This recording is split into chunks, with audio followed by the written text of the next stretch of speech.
जय गुरु जी, शुक्राना गुरु जी, अनंतम अनंतम शुक्राना गुरु जी। गुरु जी महाराज जी के श्री चरणों में कोटि कोटि प्रणाम और गुरु जी की प्यारी सभी संगत को जय गुरु जी। संगत जी, गुरु जी की मेहर ऐसी होती है जो बिना शोर किए, बिना किसी दिखावे के हमारे जीवन की उलझनों को धीरे धीरे सुलझाने लगती है। जहां हमें कोई रास्ता नहीं दिखता, वहीं से नए रास्ते बनना शुरू हो जाते हैं। जो समस्याएं हमें पहाड़ जैसी लगती थी, वही धीरे धीरे छोटी होने लगती हैं। गुरुजी ना केवल हमारी परेशानियों को कम करते हैं, बल्कि हमें सही दिशा भी दिखाते हैं, हमारे मन में विश्वास जगाते हैं और कठिन परिस्थिति में हमारा हाथ थामे रखते हैं। उनकी कृपा से असंभव भी संभव हो जाता है। जीवन में एक नई उम्मीद की किरण जन्म लेने लगती है। संगत जी, आज का सत्संग बहुत ही सुंदर, बहुत ही प्यारा सत्संग है। गुरुजी महाराज जी की बहुत ही प्यारी और पुरानी संगत गोविंद अंकल का सत्संग है। संगत जी, सत्संग को पूरा जरूर सुने, पूरे श्रद्धा भाव के साथ सुने, क्योंकि हर एक सत्संग में आपके मन में चल रहे हर एक सवाल का जवाब गुरुजी हमें सत्संग के जरिए देते हैं। संगत जी, सत्संग शुरू करने से पहले मैं आप सबसे एक छोटी सी रिक्वेस्ट करूंगी कि अगर अभी तक आपने हमारे गुरुजी की संगत चैनल को सब्सक्राइब नहीं किया है तो चैनल को सब्सक्राइब जरूर कर लें, क्योंकि इस चैनल पर आपको बहुत ही प्यारे प्यारे सत्संग सुनने को मिलते रहेंगे। तो चलिए संगत जी, अब हम सत्संग की शुरुआत करते हैं। जय गुरु जी, शुक्राना गुरु जी, अनंतम अनंतम शुक्राना गुरु जी। संगत जी, सबसे पहले मैं गुरु जी महाराज जी के श्री चरणों में कोटि कोटि नमन करता हूँ और गुरु जी की सभी संगत को भी मेरा सादर नमस्कार। संगत जी, मैं आप सभी के साथ अपनी उस पावन, उस अद्भुत और जीवन को पूरी तरह बदल देने वाली जर्नी को साझा करने जा रहा हूँ, जो मुझे गुरु जी महाराज जी के चरणों में बिताने का सौभाग्य प्राप्त हुआ। ये कोई साधारण यात्रा नहीं है, बल्कि ये एक ऐसी आध्यात्मिक यात्रा है जिसे हर मोड़ पर गुरु जी की कृपा, हर परिस्थिति में उनका आशीर्वाद और हर सांस में उनका साथ महसूस हुआ है। संगत जी, सबसे पहले मैं अपने उस दयालु मालिक, अपने सतगुरु का दिल की गहराइयों से शुक्राना करता हूँ कि उन्होंने मुझे इस योग्य समझा, मुझे इस सेवा के लिए चुना, मुझे अपने अनुभव आप सभी के साथ साझा करने का अवसर प्रदान किया। मैं गुरु जी महाराज जी का जितना भी शुक्राना करूं उतना कम है। संगत जी, मेरी ये जर्नी गुरु जी महाराज जी के साथ सन 1993 में शुरू हुई। उस समय मुझे बिल्कुल भी अंदाजा नहीं था कि जो एक सामान्य सा दिन मुझे लग रहा है, वही दिन मेरे जीवन की दिशा बदलने वाला है। संगत जी, उस दिन से लेकर आज तक ये यात्रा निरंतर चल रही है। हर दिन, हर पल, हर क्षण गुरु जी की कृपा से ही आगे बढ़ रहा है। अगर मैं पीछे मुड़कर देखता हूँ तो मुझे हर एक मोड़ पर, हर एक घटना में, हर एक फैसले में गुरु जी का ही हाथ नजर आता है। कई बार तो ऐसा लगता है कि मैं खुद कुछ नहीं कर रहा, बल्कि कोई अदृश्य शक्ति मुझे सही दिशा में आगे बढ़ा रही है, और वह शक्ति कोई और नहीं बल्कि हमारे प्यारे गुरु जी महाराज ही हैं। संगत जी, अब मैं आपको उस समय में लेकर चलता हूँ जब यह सब शुरू हुआ। संगत जी, सन 1993 की बात है। उस समय में पंजाब में water supply and sewerage board में एक इंजीनियर के पद पर कार्यरत था। मेरी पोस्टिंग उस समय चंडीगढ़ में थी। जीवन बिल्कुल सामान्य तरीके से चल रहा था। ऑफिस, घर, जिम्मेदारियां, बस वही रोजमर्रा की जिंदगी। एक दिन संगत जी, मेरे एमडी साहब ने मुझे अपने ऑफिस में बुलाया। मैं उनके कैबिन में गया तो उन्होंने बड़े सामान्य तरीके से कहा, आपको जालंधर ऑफिस जाना है और वहां से कुछ जरूरी इंफॉर्मेशन लेकर आनी है। ये एक ऑफिस का रूटीन काम था, इसलिए मैंने भी इसे बहुत ही साधारण तरीके से लिया। लेकिन संगत जी, हमें कहाँ पता होता है कि गुरुजी कब, कैसे और किस बहाने से हमें अपने पास बुलाने की योजना बना लेते हैं। मैंने सोचा कि जालंधर जाने के लिए शनिवार का दिन सबसे अच्छा रहेगा, क्योंकि उस दिन पब्लिक डीलिंग कम होती है और मैं आराम से बिना किसी रुकावट के अपना काम पूरा कर पाऊंगा। जैसे ही मेरा जाने का प्रोग्राम बना, मेरे ऑफिस के 2 कलीग, जो कि मेरे बहुत ही करीबी और भरोसेमंद दोस्त थे, मेरे पास आए और बोले, अगर आपकी फैमिली आपके साथ नहीं जा रही तो आपकी कार में जगह है, तो क्या हम दोनों भी आपके साथ जालंधर चल सकते हैं। संगत जी, मैं तो ये सुनकर खुश हो गया, क्योंकि अकेले सफर करना थोड़ा मुश्किल लग रहा था। साथ मिलकर जाएं तो सफर भी अच्छा कट जाता है। मैंने तुरंत हंसते हुए कहा, हाँ हाँ बिल्कुल, क्यों नहीं, चलो साथ चलते हैं। लेकिन संगत जी, उस समय मुझे बिल्कुल भी अंदाजा नहीं था कि ये दोनों दोस्त किस दिव्य स्थान की ओर जा रहे हैं, किस महान शक्ति के दर्शन करने जा रहे हैं। ना मैंने उनसे कुछ पूछा, ना ही उन्होंने मुझे कुछ बताया। शायद ये भी गुरुजी महाराज जी की योजना थी। सब कुछ अपने समय पर ही प्रकट हुआ। अगले दिन सुबह हम लोग करीब 8:30 बजे चंडीगढ़ से जालंधर के लिए निकल पड़े। हमारा सफर बहुत ही अच्छा था। रास्ते में हल्की फुल्की बातें, हंसी मजाक और एक सामान्य सा माहौल था। मुझे बिल्कुल भी आभास नहीं था कि ये यात्रा मेरी जिंदगी की सबसे इम्पोर्टेंट यात्रा बनने वाली है। संगत जी, करीब 11 बजे हम लोग जालंधर पहुंच गए। शहर में प्रवेश करते ही एक अलग सा अनुभव हुआ, लेकिन मैंने उस पर ज्यादा ध्यान नहीं दिया। सबसे पहले संगत जी, मैंने अपने दोनों कलीग्स को डिफेंस कॉलोनी जालंधर में उतारा, जहां पर गुरुजी महाराज जी का पावन मंदिर स्थित था। मैंने उनसे कहा, मेरा काम लगभग 2:30 बजे तक खत्म हो जाएगा, उसके बाद मैं आपको लेने आ जाऊंगा। फिर हम साथ में लंच करेंगे और वापस निकल जाएंगे।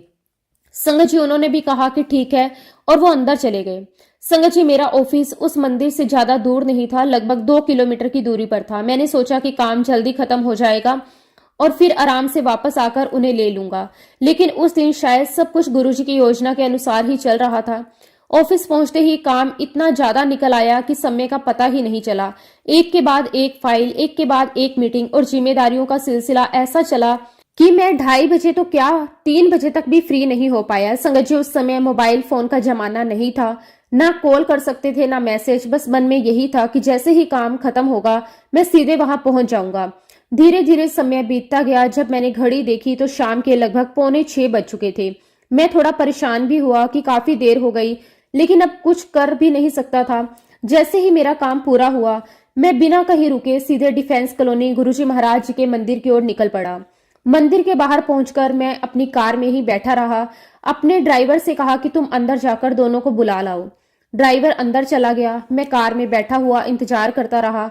मेरे मन में बस यही चल रहा था कि अब जल्दी से उन्हें लेकर निकलना है, क्योंकि काफी देर हो चुकी है। कुछ समय बाद जब ड्राइवर वापस आया तो उसके साथ मेरे दोनों कलीग्स नहीं थे। मैंने थोड़ा हैरान होकर पूछा, क्या हुआ, वे दोनों कहाँ हैं? तब ड्राइवर ने बहुत ही शांत भाव से कहा, साहब आपको अंदर बुलाया जा रहा है। संगत जी, ये सुनकर मैं कुछ पल के लिए चुप हो गया। मैं कार में बैठा बैठा सोचने लगा, वैसे ही बहुत देर हो चुकी है, अब अंदर क्यों बुला रहे हैं? क्या जरूरत है जाने की? काम भी पूरा हो गया, बस उन्हें लेकर वापस निकलना है। और संगत जी, मैं वहीं बैठकर यही सब सोच रहा था कि आखिर खामखा मुझे अंदर क्यों बुला रहे हैं? पहले ही बहुत देर हो चुकी है। लेकिन पता नहीं क्यों संगत जी, दिल के किसी कोने में एक हल्की सी आवाज आ रही थी कि एक बार अंदर जाकर देख तो लो।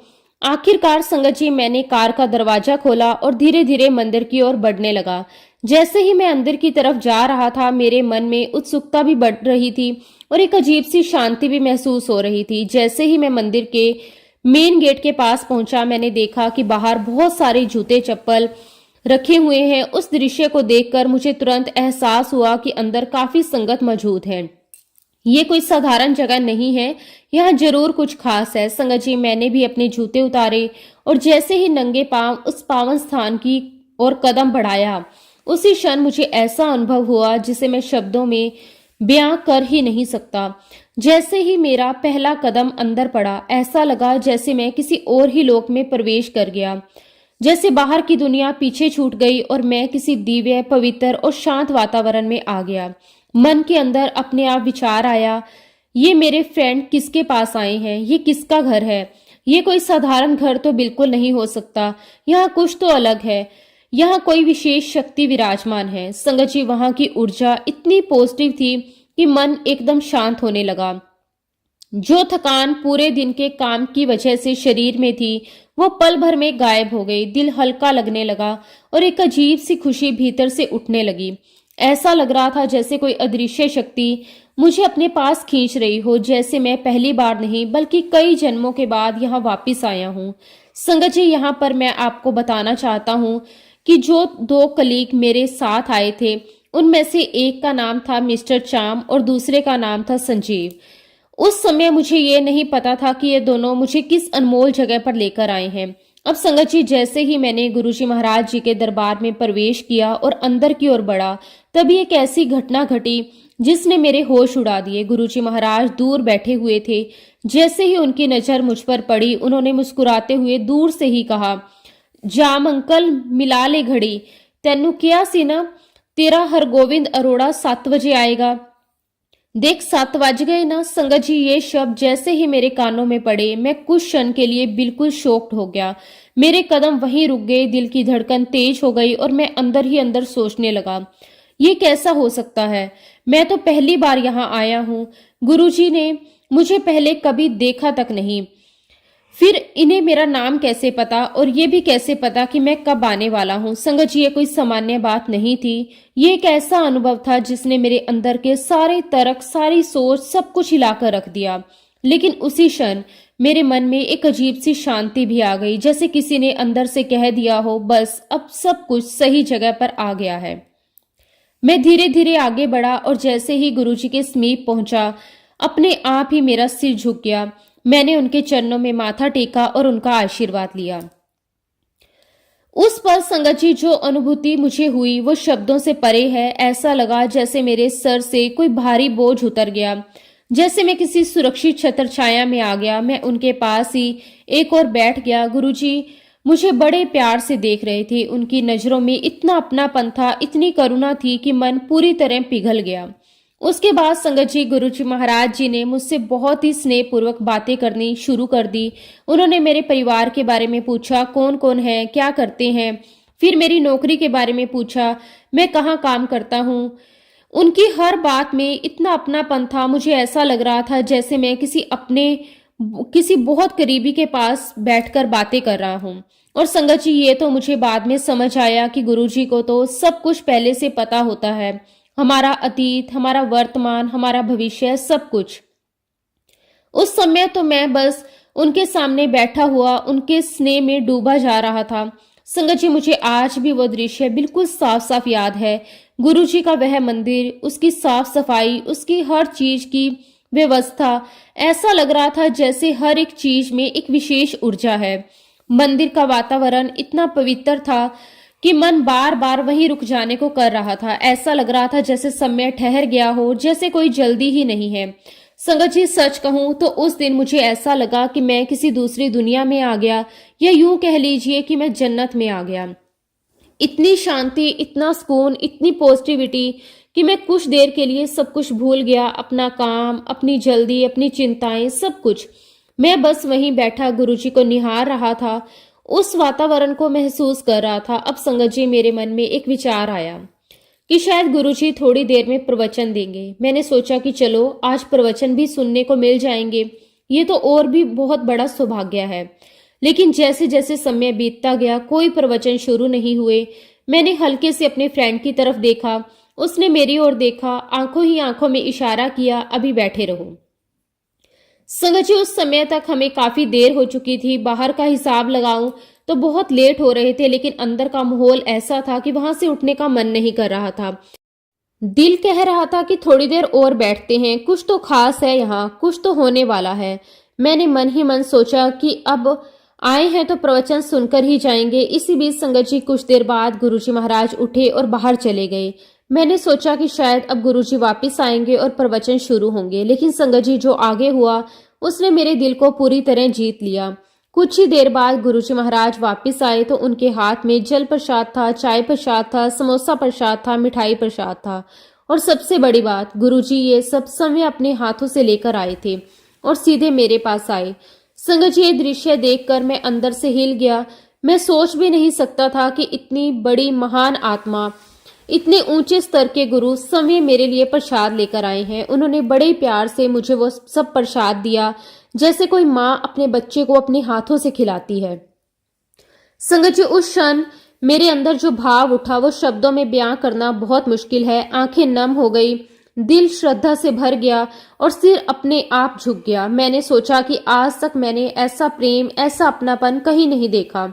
सच में संगत जी, पहली ही मुलाकात में गुरुजी महाराज जी का मैं तो कायल ही हो गया। उसके बाद गुरुजी महाराज फिर से संगत के साथ बैठकर बातें करने लगे। उनका हर शब्द, हर मुस्कान, हर नजर, सब कुछ मन को छू रहा था। लगभग आधा पौना घंटा यूं ही बीत गया, लेकिन मुझे समय का बिल्कुल भी एहसास नहीं हुआ। फिर संगत जी, गुरुजी महाराज एक बार फिर उठे और बाहर चले गए। मैंने सोचा अब क्या होगा। कुछ ही देर बाद जब गुरुजी महाराज वापस आए तो उनके हाथ में लंगर की थाली थी। उन्होंने सामने बैठे 4 लोगों को वो थाली दी और बड़े प्यार से कहा, तुम 4 लोग इकट्ठे लंगर कर लो। संगत जी, जैसे ही पहली थाली का प्रसाद संगत को मिला और चारों ने बड़े प्रेम से इकट्ठे बैठकर लंगर किया, उसके बाद थोड़ी ही देर में गुरुजी महाराज फिर से उठे और अंदर की ओर चले गए। उनके जाने का अंदाज भी बहुत शांत और सहज था, जैसे कोई सामान्य बात हो। लेकिन संगत जी, हर एक कदम में एक अलग ही गरिमा और दिव्यता झलक रही थी। कुछ समय बाद गुरुजी महाराज फिर वापिस आए। इस बार उनके हाथ में दूसरी थाली थी। उन्होंने बड़े प्रेम से चार और संगत को बुलाया और कहा कि आप चारों मिलकर लंगर कर लो। संगत जी, जिस प्रकार से गुरुजी हर किसी को अपने हाथों से लंगर दे रहे थे, उसमें कोई भेदभाव नहीं था। ना कोई बड़ा, ना कोई छोटा, ना कोई अपना, ना कोई पराया। सब एक समान, सब उनके अपने। थोड़ी देर बाद गुरुजी फिर उठे, फिर एक बार फिर अंदर चले गए। अब संगत जी, मेरे मन में एक उत्सुकता भी बढ़ रही थी। मैं सोच रहा था कि गुरुजी बार बार खुद ही क्यों जा रहे हैं, क्यों खुद ही लंगर लेकर आ रहे हैं। फिर कुछ क्षणों के बाद गुरुजी तीसरी बार वापिस आए। इस बार भी उनके हाथ में लंगर की थाली थी। उन्होंने फिर से चार और संगत को बुलाया और बड़े प्यार से उन्हें प्रसाद दिया। संगत जी, ये सब देखकर मेरे मन में एक अजीब सी भावना उठ रही थी। एक और आश्चर्य है, दूसरी ओर गहरा सम्मान, क्योंकि मैंने पहली बार देखा था कि कोई गुरु समय इस प्रकार से सेवा कर रहा है। फिर संगत जी, कुछ समय बीता। चौथी बार गुरुजी महाराज फिर से उठे और अंदर चले गए। अब तक मेरा ध्यान पूरी तरह गुरुजी की हर गतिविधि पर केंद्रित हो चुका था। मैं बस उन्हें देख रहा था, उनकी चाल, उनका भाव, उनका एक एक कार्य, सब कुछ मन को छू रहा था। थोड़ी देर बाद जब गुरुजी वापस आए तो उनके हाथ में फिर से एक थाली थी और इस बार संगत जी वो सीधे वहीं आए जहां मैं बैठा हुआ था। मेरे साथ वहां 2-3 अंकल आंटी और बैठे हुए थे। गुरुजी ने बड़े सहज भाव से हम चारों की ओर देखा और कहा, आप चारों इसमें से लंगर कर लो। संगत जी, उस समय मेरे मन में एक क्षण के लिए हल्का सा संकोच आया। ये स्वाभाविक भी था। पहली बार अनजान लोगों के साथ एक ही थाली में बैठकर खाना, मन में थोड़ी हिचकिचाहट तो होती ही है। मेरे मन में भी वही विचार आया, कैसे करेंगे, मैं इन्हें जानता तक नहीं। लेकिन उसी क्षण मुझे गुरुजी महाराज जी की आज्ञा याद आई, उनकी आवाज, उनका स्नेह, उनका विश्वास। और फिर मैंने सोचा, जब गुरुजी ने कहा है तो इसमें जरूर कोई गहरी बात होगी। मैंने बिना किसी और विचार के पूरे समर्पण के साथ उनकी आज्ञा को स्वीकार किया। हम चारों ने मिलकर उसी थाली में लंगर करना शुरू कर दिया। संगत जी, जैसे ही हमने प्रसाद ग्रहण करना शुरू किया, मेरे मन का वो संकोच धीरे धीरे खत्म होने लगा। उसकी जगह एक अपनापन आने लगा, जैसे हम चारों एक ही परिवार के हों। उस लंगर में सिर्फ भोजन नहीं था, उसमें प्रेम था, उसमें समानता थी, उसमें एकता थी और सबसे बड़ी बात, उसमें गुरुजी महाराज जी की कृपा थी। लंगर करते करते मुझे ऐसा महसूस हुआ जैसे मैं किसी बहुत ही पवित्र अनुभव का हिस्सा बन गया हूँ। अब संगत जी, लंगर प्रसाद समाप्त होने के बाद हम लोग काफी देर तक वहीं बैठे रहे। कोई उठने का मन नहीं कर रहा था। समय बीतता जा रहा था, लेकिन वहां बैठकर ऐसा लग रहा था जैसे समय का कोई अस्तित्व ही नहीं है। अब चूंकि गुरुजी ने अभी तक कोई प्रवचन नहीं दिया था, तो मेरे मन में बीच बीच में ये विचार आ रहा था कि शायद अब प्रवचन होंगे। मैं बार बार अपने फ्रेंड संजीव की ओर देख रहा था और हर बार वो मुझे आंखों के इशारे से यही कहता, बैठे रहो।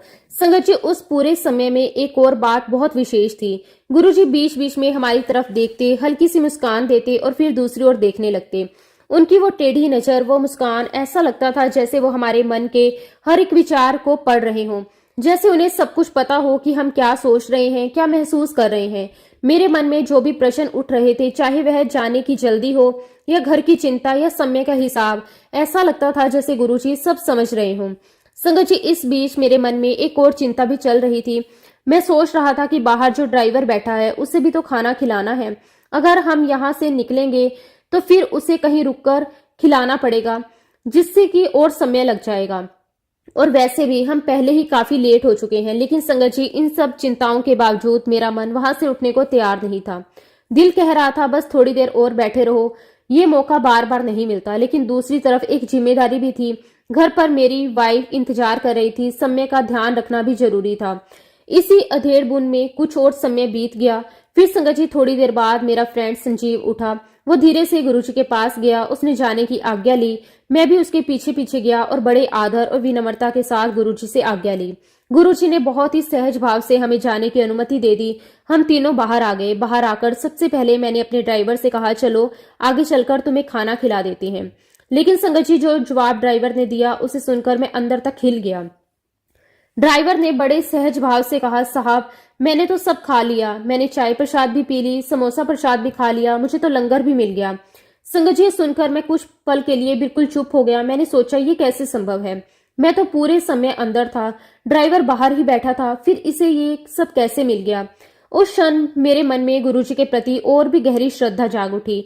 मैंने मन ही मन सोचा शायद गुरुजी ने किसी को भेजा होगा, किसी ने जाकर इसे सब कुछ दे दिया होगा। लेकिन संगत जी, बाद में मुझे ये समझ में आया कि हमारे गुरुजी महाराज जी तो हर एक का ध्यान रखते हैं, चाहे वह अंदर हो या बाहर, वो संगत में बैठा हो या बाहर इंतजार कर रहा हो, उनकी नजर से कोई भी छूटता नहीं है।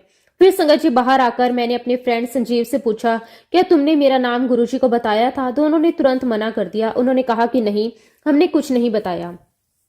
फिर उन्होंने मुझे बताया कि गुरुजी ने तो हमें दोपहर 2 बजे ही कह दिया था कि आराम नाल बैठ जाओ, ਤੁਹਾਡਾ दोस्त हरगोविंद अरोड़ा 7 बजे तो पहला नहीं आएगा, और 7 बजे ही आएगा। संगत जी, ये सुनकर मैं पूरी तरह से आश्चर्य में डूब गया।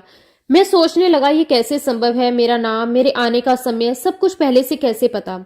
उस दिन मेरे सारे तर्क, मेरी सारी समझ, सब कुछ खत्म हो गया और धीरे धीरे मुझे ये एहसास होने लगा कि ये कोई साधारण व्यक्तित्व नहीं है, ये तो कोई ऐसी दिव्य शक्ति है जो सब कुछ जानती है। और संगत जी, बाद में मुझे समझ आया कि गुरुजी महाराज जी से कुछ भी छिपा नहीं है, वो अंतर्यामी है, सबके मन की बात जानते हैं, वो जानी जान है, वो महाशिव है। फिर संगत जी, हम लोग वापिस आने लगे और रास्ते में बातें करते करते मेरे फ्रेंड संजीव ने मुझे बताया कि गुरुजी महाराज जी के पास कुछ दिव्य शक्तियां हैं। उन शक्तियों के द्वारा वो किसी की भी बीमारी दूर कर सकते हैं, किसी के भी कष्ट मिटा सकते हैं। लेकिन उसने साथ में ये भी कहा, तुम्हें गुरुजी को कुछ बताने की जरूरत नहीं है, ये सब उनकी अपनी मौज है, उनकी मर्जी है। जब सही समय आता है तो गुरुजी खुद ही सब कुछ ठीक कर देते हैं। संगत जी, अब मैं आपको अपने मन की उस स्थिति के बारे में बताता हूँ जो उस समय बनी हुई थी। मैं तो ठहरा एक बिल्कुल साधारण इंसान, अज्ञानी, सीमित सोच वाला। जब मैंने संजीव से ये सुना कि गुरुजी को कुछ बताने की जरूरत नहीं होती, वो खुद ही सब जान लेते हैं, तो मेरे मन में तुरंत ये विचार आया, अरे ऐसा कैसे हो सकता है? जब तक हम अपनी बात नहीं बताएंगे, अपनी परेशानी नहीं बताएंगे, तो सामने वाले को कैसे पता चलेगा? मेरे मन ने उस समय इस बात को पूरी तरह स्वीकार नहीं किया। मुझे ये सब थोड़ा अजीब भी लगा और थोड़ा असंभव भी।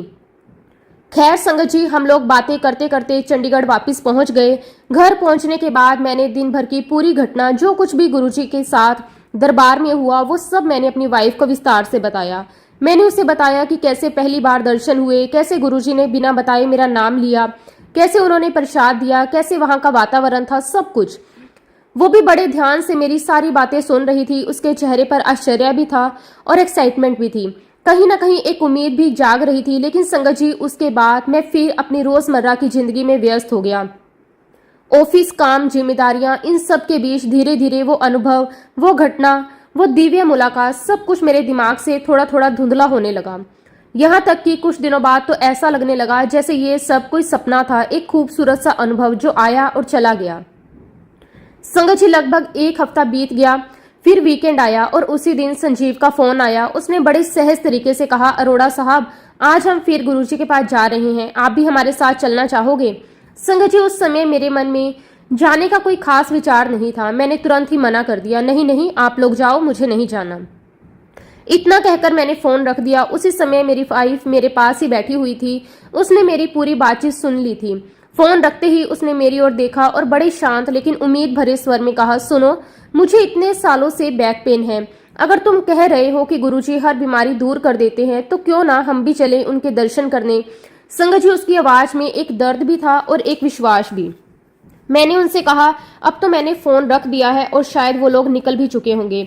लेकिन वो बोली, एक बार फिर से फोन करके देख लो, अगर वो अभी नहीं निकले तो हम भी चलते हैं। संगत जी, पता नहीं क्यों मैंने उसकी बात मान ली। मैंने तुरंत संजीव को दोबारा फोन लगाया। फोन की घंटी बजी और संजीव ने फोन उठा लिया।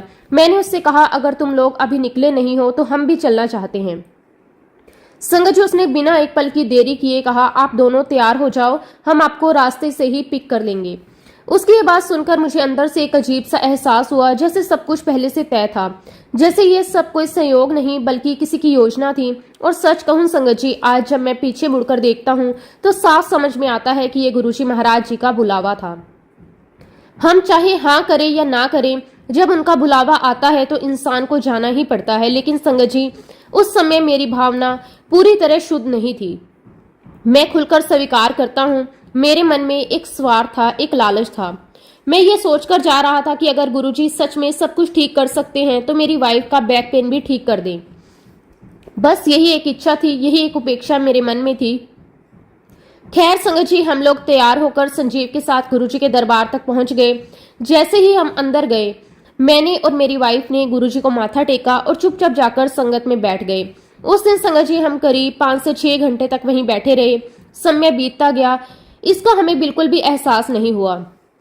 उस दौरान में एक बात धीरे धीरे समझने लगा था मैं कि गुरुजी के दरबार में बैठना ही अपने आप में एक समाधान है। गुरुजी जब किसी से बात करते हैं तो वह सिर्फ उसी व्यक्ति के लिए नहीं होती, वह बात सुनने वाला हर व्यक्ति के लिए होती है। दरबार में जो शब्द चलते हैं, जो वाणी निकलती है, उसमें एक ऐसी शक्ति होती है जो कि बिना पूछे ही इंसान को अपनी समस्याओं के उत्तर दे देती है। और संगत जी, मुझे ये भी याद था कि रास्ते में संजीव ने मुझसे क्या क्या कहा था, तुम्हें अपनी कोई भी समस्या गुरुजी को नहीं बतानी, जब गुरुजी खुद बुलाएंगे, खुद पूछेंगे तभी बताना। इसलिए मैं चुपचाप बैठा रहा, बस देखता रहा, सुनता रहा और महसूस करता रहा। लेकिन उस दिन संगत जी, गुरुजी महाराज जी ने हमसे कोई सीधी बात नहीं की।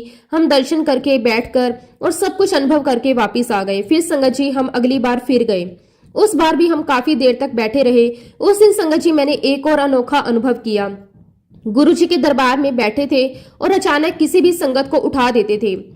चल तू गाना गा, चल तू कोई जोक सुना। संगत जी ये कोई बिना झिझक, बिना डर के बड़े प्रेम से अपनी अपनी सेवा निभा रहे थे। फिर पहली बार मैंने देखा कि गुरुजी ने एक संगत को उठाकर कहा, चल तू अपना सत्संग शेयर कर। संगत जी, ये मेरे लिए बिल्कुल नया अनुभव था। मैंने पहली बार समझा कि सत्संग होता क्या है। जब उस व्यक्ति ने अपने जीवन की कहानी सुनानी शुरू की, कैसे गुरुजी ने उसके जीवन में परिवर्तन किया, कैसे उसकी समस्याएं दूर की, कैसे उसे नई दिशा दी, तो संगत जी ये सब सुनकर मैं तो मंत्र मुग्ध हो गया। तभी संगत जी मुझे समझ में आया कि सत्संग का असली अर्थ क्या है। सत्संग मतलब सिर्फ बातें नहीं, सत्संग मतलब वो अनुभव जो गुरुजी ने किसी के जीवन में किए, ताकि दूसरी संगत सुने और उनको भी विश्वास बढ़े, उन्हें भी अपनी समस्याओं का समाधान मिले। और उसी समय गुरुजी महाराज जी ने दरबार में ये भी कहा, जो सत्संग करता है उसका भी कल्याण होता है और जो सत्संग सुनता है उसका भी कल्याण होता है। संगत जी ये बात मेरे दिल में उतर गई और इसी तरह दूसरा हफ्ता भी बीत गया। फिर आया तीसरा हफ्ता। हम लगातार जा रहे थे, बैठ रहे थे, गुरुजी के शब्द सुन रहे थे, लेकिन अभी तक गुरुजी ने मेरी वाइफ के बैक पेन के बारे में कुछ भी नहीं कहा था। लेकिन संगत जी एक बात जरूर हुई, तीसरे हफ्ते तक गुरुजी महाराज मेरी वाइफ को एक खास नाम से बुलाने लगे थे, स्टाइलिश आंटी। इसका कारण भी बहुत प्यारा था। मेरी वाइफ हमेशा बहुत सलीके से, बहुत अच्छे से कपड़े पहनती थी, हर चीज मैचिंग में, बहुत व्यवस्थित। शायद इसी कारण से गुरुजी ने प्यार से उसे स्टाइलिश आंटी कहना शुरू कर दिया। संगत जी सुनकर मेरी वाइफ भी खुश हो जाती थी।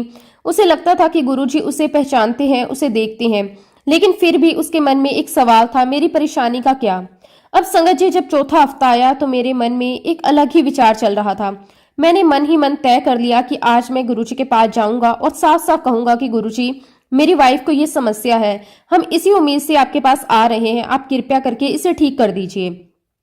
और संगत जी उस समय मेरी सोच कितनी सीमित थी। मैंने यहां तक सोच लिया था कि अगर आज गुरुजी ने मेरी वाइफ को ठीक कर दिया तो मैं आगे भी आता रहूंगा, और अगर नहीं किया तो फिर मैं यहाँ नहीं आऊंगा। संगत जी ये मेरे मन का अहंकार था, मेरी अज्ञानता थी। लेकिन गुरुजी तो हमारे मन के हर कोने को जानते हैं। खैर संगत जी, हम उस दिन भी गुरुजी के दरबार पहुंचे। हमने माथा टेका, जल प्रसाद, चाय प्रसाद, लंगर प्रसाद भी लिया।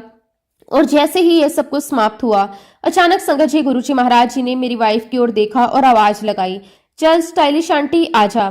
संगत जी सुनते ही मेरी वाइफ के चेहरे पर खुशी की लहर दौड़ गई। उसे तुरंत एहसास हो गया कि आज मेरा नंबर आ गया है। वो तुरंत उठी और गुरुजी के पीछे पीछे चलने लगी। गुरुजी आगे आगे जा रहे थे और मेरी वाइफ उनके पीछे पीछे।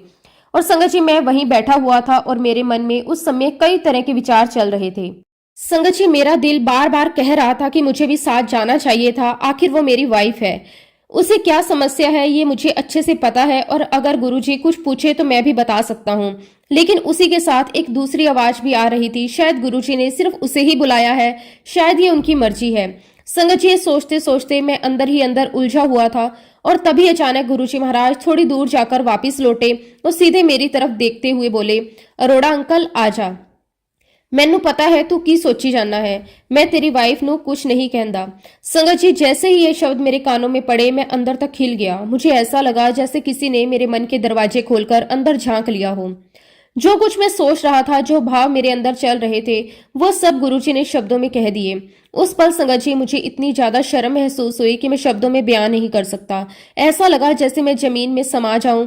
मैं खुद से ही सवाल करने लगा, मैंने ऐसा क्यों सोचा? मुझे गुरुजी पर भरोसा क्यों नहीं हुआ?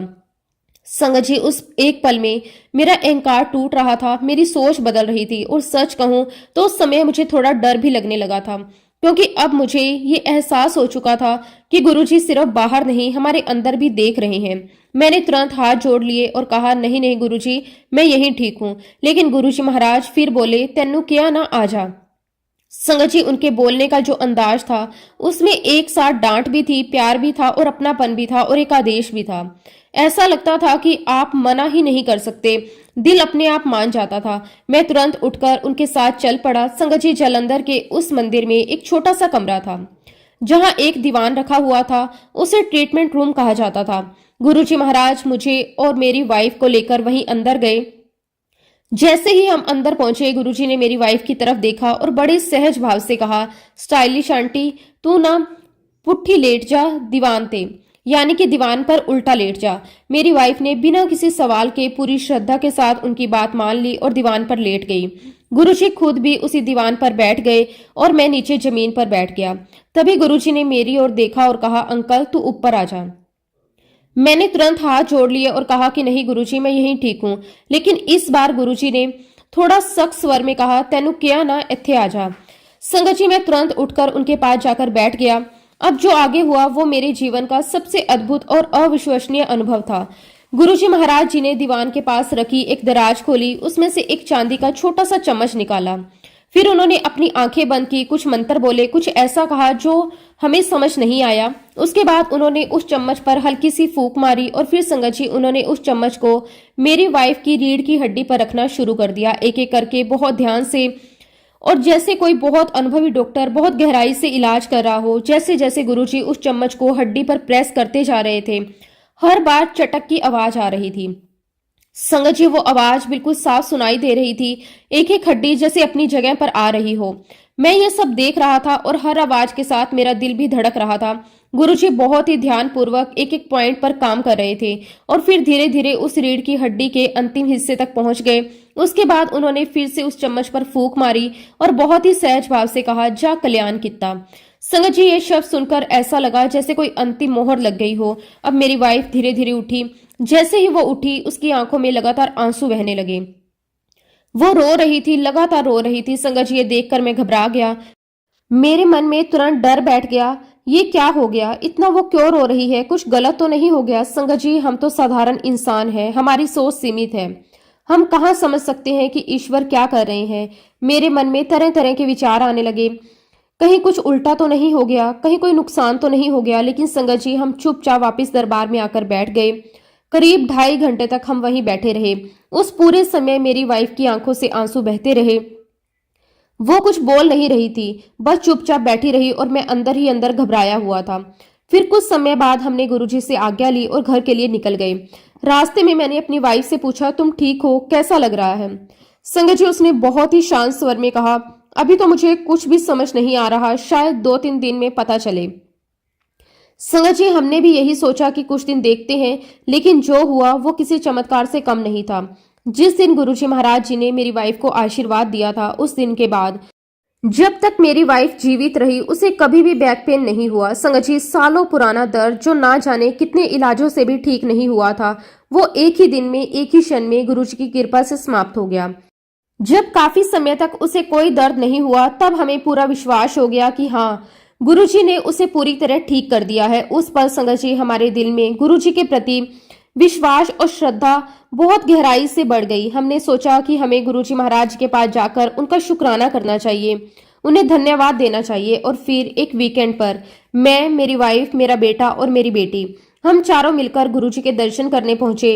और संगत जी, गुरुजी महाराज जी ने हम सबको बड़े प्रेम से आशीर्वाद दिया। संगत जी, सच कहूं तो जब भी हम गुरुजी महाराज जी के दरबार में जाते थे तो ऐसा लगता था जैसे हम इस संसार से उठकर किसी और ही दुनिया में पहुंच गए। वहां का वातावरण, वहां की शांति, वहां की ऊर्जा, सब कुछ इतना अलग, इतना दिव्य होता था कि शब्दों में उसे पूरी तरह व्यक्त करना संभव ही नहीं है। जैसे ही हम उस पावन स्थान में प्रवेश करते, मन अपने आप शांत हो जाता, जो भी चिंता, परेशानियां, भाग दौड़, दुनिया के झंझट, सब कुछ जैसे बाहर ही छूट जाते थे। संगत जी वहां बैठकर ऐसा लगता था जैसे समय रुक गया हो, ना कोई जल्दी, ना कोई तनाव, बस एक सुकून और एक अपनापन। सच कहूं तो वहां से वापस आने का मन ही नहीं करता था। दिल यही कहता था यहीं बैठे रहें, यहीं पर रह जाएं। और इस प्रकार संगत जी हम लगातार गुरु जी के पास जाते रहे और धीरे धीरे समय के साथ हमें बहुत ही गहरी बात समझ में आने लगी।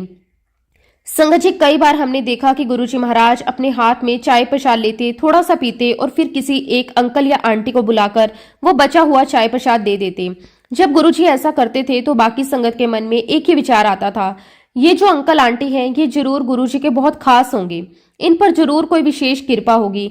संगत जी ये स्वाभाविक भी है, कोई भी बाहर से देखने पर ऐसा ही लगता है। जिन्हें गुरुजी खुद बुलाकर प्रसाद दे रहे हैं वो बहुत भाग्यशाली है। ऐसे ही 2-3 बार हमने ये दृश्य देखा और हर बार संगत में यही चर्चा होती थी कि आज इन पर विशेष कृपा हुई है। लेकिन संगत जी एक दिन गुरुजी महाराज जी ने समय इस बात का रहस्य खोल दिया। उन्होंने बड़े स्पष्ट शब्दों में कहा कि मेरे वास्ते सारी संगत बराबर हैगी, चाहे कोई आगे बैठा है या पीछे बैठा है, मैं सबदा बराबर ध्यान रखता हाँ, मेरे वास्ते सारी संगत बराबर है। संगत जी ये सुनकर हमारे मन में जो भी भ्रम थे वो सब टूट गए। हमें समझ आया कि गुरुजी की नजर में कोई छोटा बड़ा नहीं है, कोई खास या आम नहीं है, हर एक उनके लिए समान है। जो आगे बैठा है उसका भी ध्यान है, जो पीछे बैठा है उसका भी उतना ही ध्यान है। ये गुरुजी की समान दृष्टि थी और उनका असीम प्रेम था। संगत जी इसी प्रकार कई बार हमने ये भी देखा कि गुरुजी किसी अंकल या आंटी को बुलाकर अपने चरण दबाने के लिए कहते थे। जब ऐसा होता था तो संगत के मन में फिर वही विचार आता था, देखो इन पर तो बहुत विशेष कृपा है, गुरुजी खुद इन्हें सेवा दे रहे हैं। लेकिन संगत जी धीरे धीरे हमें ये समझ में आया कि ये सिर्फ सेवा नहीं थी, ये तो एक माध्यम था। गुरुजी जिस भी संगत से सेवा ले रहे थे उस सेवा के माध्यम से वो उस संगत के कष्ट काट रहे थे। वो बाहरी रूप से सेवा दिख रही थी लेकिन अंदर ही अंदर वह किसी के कर्मों का बोझ हल्का कर रहे थे। संगत जी एक बार ऐसा ही अवसर मुझे और मेरे बेटे गौतम को भी मिला। गुरुजी महाराज जी ने हमें आवाज लगाई, अंकल आ जाओ, मेरे पैर दबाओ। संगत जी सुनकर हमारे लिए ये एक बहुत बड़ा सौभाग्य था। हम तुरंत उनके पास गए और बड़े प्रेम, श्रद्धा और भाव से उनके चरण दबाने लगे। मेरा बेटा गौतम बहुत ही धीरे धीरे बहुत प्यार से उनके पैर दबा रहा था, जैसे कोई बहुत ही नाजुक चीज को संभाल कर छूता है। ये देखकर गुरुजी ने मुस्कुराते हुए उससे कहा, चंगी तरह दबा, तू भी जनानियां वांग दबाई जाना है। संगत जी ये बात सुनकर वहां संगत में मुस्कान फैल गई। तब मेरे बेटे ने बहुत ही मासूमियत से जवाब दिया, गुरुजी आपके पैर इतने सॉफ्ट हैं, मुझे डर लग रहा है कि कहीं जोर से दबाने पर आपको तकलीफ ना हो, इसलिए मैं धीरे धीरे दबा रहा हूँ। संगत जी ये सुनकर गुरुजी ने फिर बहुत प्यार से कहा, ना ना तू चंगी तरह दबा। उस पल का जो अनुभव था वो आज भी मेरे दिल में बसा हुआ है। संगत जी जिस किसी को भी गुरुजी के चरण दबाने का अवसर मिल गया उससे बड़ा सौभाग्यशाली शायद ही कोई हो, क्योंकि वह सिर्फ सेवा नहीं, वह एक सीधा जुड़ाव है, एक आशीर्वाद है और गुरुजी महाराज जी की कृपा है। संगत जी इसी तरह समय बीतता गया। मेरी बेटी ने 12th पूरी कर ली। अब उसके जीवन का एक बहुत ही इंपॉर्टेंट मोड़ आया, करियर का चयन। मेरी बेटी की इच्छा थी कि वह डेंटिस्ट बने, उसके मन में ये सपना था, वो इसी दिशा में आगे बढ़ना चाहती थी। और संगत जी तब तक हमारे जीवन में एक बहुत बड़ा बदलाव आ चुका था। अब हम कोई भी निर्णय अपने आप नहीं लेते थे, हम हर एक छोटी बड़ी बात गुरुजी से पूछकर करते थे। अगर गुरुजी महाराज आज्ञा देते तो आगे बढ़ते, अगर मना करते तो वहीं रुक जाते। संगत जी हमने भी यही सोचा कि इस विषय में भी गुरुजी से पूछना चाहिए। जब हमने गुरुजी महाराज जी से पूछा कि हमारी बेटी डेंटिस्ट बनना चाहती है तो गुरुजी ने साफ मना कर दिया। उन्होंने कहा, एनी सोनी कुड़ी हैगी, एनू बीए कराओ ते अदा ब्याह कर दो। संगत जी गुरुजी की आज्ञा हमारे लिए सबसे ऊपर थी। जब उन्होंने मना कर दिया तो हमारे लिए वो अंतिम निर्णय था। लेकिन संगत जी एक 17-18 साल की लड़की के अपने भी सपने होते हैं, अपनी भी इच्छाएं होती हैं। मेरी बेटी के मन में भी बहुत सारे अरमान थे कि वो डेंटिस्ट बनना चाहती थी। जब उसे पता चला कि गुरुजी ने मना कर दिया तो उसके मन में एक अलग ही भाव आ गया। वो सोचने लगी, मेरे मम्मी पापा तो पहले ठीक थे लेकिन अब गुरुजी के पास जाने के बाद मेरी बात मानने की बजाय मना करने लगे हैं। संगत जी उसके मन में एक तरह की निराशा आ गई, वो दुखी हो गई और जब भी हम दरबार जाते वो एक कोने में बैठ जाती और चुपचाप रोती रहती। ये देखकर हमारा दिल भी दुखी होता था, लेकिन हम जानते हैं कि गुरुजी जो भी करते हैं वो सही करते हैं। संगत जी ऐसे ही करते करते 2-4 हफ्ते बीत गए और फिर एक दिन गुरुजी महाराज जी ने उसे अपने पास बुलाया। बड़े प्यार से उसकी ओर देखा और मुस्कुराते हुए कहा, भाई तू जरूर डेंटिस्ट बनना है, संगत जी, ये सुनते ही मेरी बेटी के चेहरे पर चमक आ गई। उसने तुरंत कहा कि हाँ जी गुरुजी। उसकी आवाज में वो आशा थी, उत्साह था। फिर गुरुजी महाराज जी ने बुलाया और बड़े सहज भाव से कहा, ठीक है एनु भेज दो। संगत जी, ये सुनकर हमारी खुशी का ठिकाना नहीं रहा। जिस बात के लिए वो इतने दिनों से दुखी थी, जिस सपने को वह टूटता हुआ देख रही थी, उसी सपने को गुरुजी ने खुद आशीर्वाद देकर पूरा करने की अनुमति दे दी। और संगत जी, आज गुरुजी महाराज जी की कृपा, उनकी ब्लेसिंग्स, उनके आशीर्वाद से मेरी बेटी एक सफल डेंटिस्ट है। इसके लिए मैं गुरुजी महाराज जी का जितना भी शुक्राना करूं उतना कम है। संगत जी, फिलहाल के लिए मैं अब अपने सत्संग को, अपनी वाणी को यहीं पे विराम देता हूं। जब भी गुरुजी महाराज मुझे आज्ञा देंगे, मैं अपना अगला शुक्राना सत्संग भी आप सबके साथ जरूर शेयर करूंगा। जय गुरुजी, शुक्राना गुरुजी, अनंतम अनंतम शुक्राना गुरुजी। ओम नमः शिवाय, शिवजी सदा सहाय। ओम नमः शिवाय, गुरुजी सदा सहाय। जय गुरुजी, शुक्राना गुरुजी।